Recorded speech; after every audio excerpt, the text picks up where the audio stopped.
Hi viewers, இன்றைக்கி நம்ம பார்க்க போகிற டாபிக் என்ன பார்த்தீங்கன்னா ஃபேலோசென்டரிசம். ஃபேலோசென்டரிசம் அப்படிங்கிறது என்னன்னு பார்த்தீங்கன்னா க்ரீக்லேருந்து வரக்கூடிய ஒரு வார்த்தை தான். சென்டரிசம் அப்படிங்கிற விஷயம் தெரியும், மையத்தில் வச்சு பார்க்குறது தான் சென்டரிசம் அப்படிங்கிற விஷயம். ஃபேலோ அப்படிங்கிறது பார்த்தீங்கன்னா it's refers to male secret organs அப்படின்னு சொல்லலாம். So one of the sole of male sex, ஓகேங்களா. அதுதான் ஃபேலோ அப்படிங்கிறாங்க. க்ரீக்கில் இந்த டேமோட நேம் அதுதான் ஆக்சுவலாக.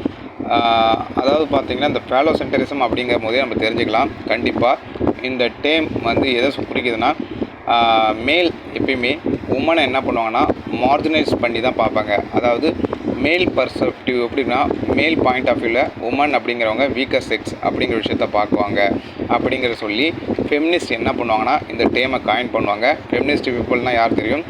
உமன் அப்படின்னு தெரியும். ஃபெமினிஸ்ட்னாலே உமன் அவங்களுக்கு சப்போர்ட்டாக தான் பேசுவாங்க கிட்டத்தட்ட. ஸோ அதில் முழுக்க அந்த ஃபெமினிஸ்ட்னு சொன்னோன்னா ஆண் ஆதிக்கம் அதிகமாக இருக்குது. உமனை எப்பயுமே வீக்கர் செக்ஸாக தான் பார்த்துட்ருப்பாங்க அப்படிங்கிற மாதிரி, உமனை ஒரு தள்ளி தான் வச்சுருப்பாங்க, இன்ஃபீரியராக தான் வச்சுருப்பாங்க அப்படிங்கிற மாதிரி அந்த ஒரு விஷயத்தை காயின் பண்ணுறதுக்கு இந்த ஃபேலோசென்டரிசம் அப்படிங்கிற விஷயத்தை யூஸ் பண்ணியிருப்பாங்க. ஸோ இதுக்கு பேர் தான் ஃபேலோசென்டரிசம். ஓகே விவர்ஸ், தேங்க்யூ ஃபார் வாட்சிங் மை வீடியோஸ். மறக்காமல் சப்ஸ்கிரைப் பண்ணுங்கள் நம்ம சேனலை. Thank you for